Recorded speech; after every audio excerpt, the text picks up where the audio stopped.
Students, from today onwards we are going to start with the chapter number 4, that is planning. That is the first function of management. So what do you mean by planning?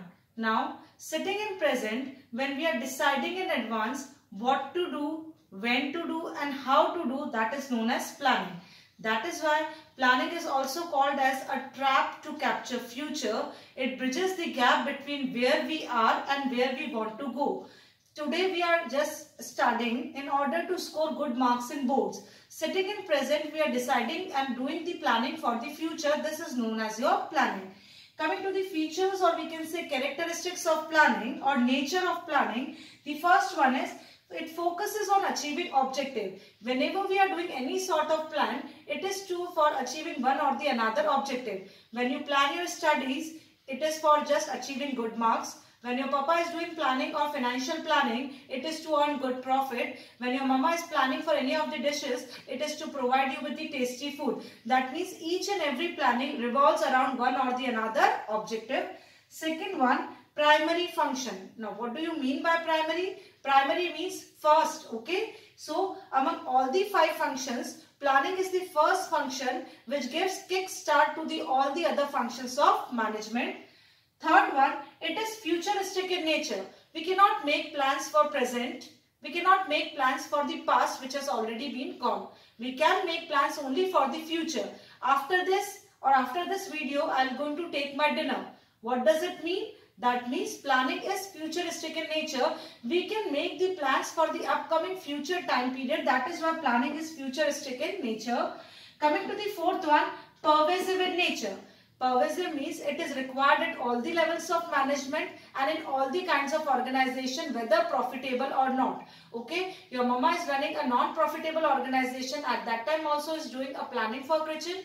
Your papa is doing a profitable business, at that time also is planning his business. Okay, so planning is required at all the levels. William sir does planning for the school at their level. We are doing planning to make our students study at our level. That is why planning is required at all the levels and in all the kinds of organization. Fifth one, planning involves choice and decision making. Now listen children, whenever we are making planning, several alternatives comes in our mind. Suppose we are planning for a picnic. At that time, several picnic spots comes in our mind, but we cannot go to each and every picnic spot in a one day. That is why when several alternatives comes in our mind and we select the best one, this is known as planning, and this is how planning involves making choices and decisions. Next one, planning is continuous in nature. That means at the end of one plan, we are going to make the plan for the another session. Once the 12th result is declared, that doesn't mean school will going to be closed. Again, we have to make plan for the next coming or upcoming 12th session. That is why planning is continuous in nature. The moment I am just planning to make my videos, after that I will be taking my dinner. Then afterwards, writing the notes. That means one after the another, plans are continuous in nature. Coming to the last one, planning is a mental exercise. When we make plans, it requires the presence of mind. At the same time, it requires our thinking, creativity, imagination, foresightedness. What do you mean by foresightedness? Dur ki soch. That is, all these things are required. That is why planning is mental exercise. Again, giving an example. For example, you are planning or making the plans for your studies. It requires presence of mind. Thinking, मैं कितने chapter दिन के कर सकता हूँ, आगे मुझे कब तक कोर्स कंप्लीट करना है, इतना काम मैं कर पाऊंगा या नहीं कर पाऊंगा, मुझे दिन के कितने चैप्टर्स पूरे करने हैं. All this requires presence of mind, thinking, creativity, imagination. That is why planning is a mental exercise. So, when we are sitting in present, making the plans for future, it is known as planning. It always revolves around one or the another objective. When you are planning a birthday for your birthday surprise for your friend, the objective is to just make your friend happy. That means planning always revolves around one or the another objective. Planning is the first function. After that, only the 4 functions, that is organizing, staffing, directing and controlling will take place. Planning is futuristic in nature. Sitting in present, we are making plans for the future.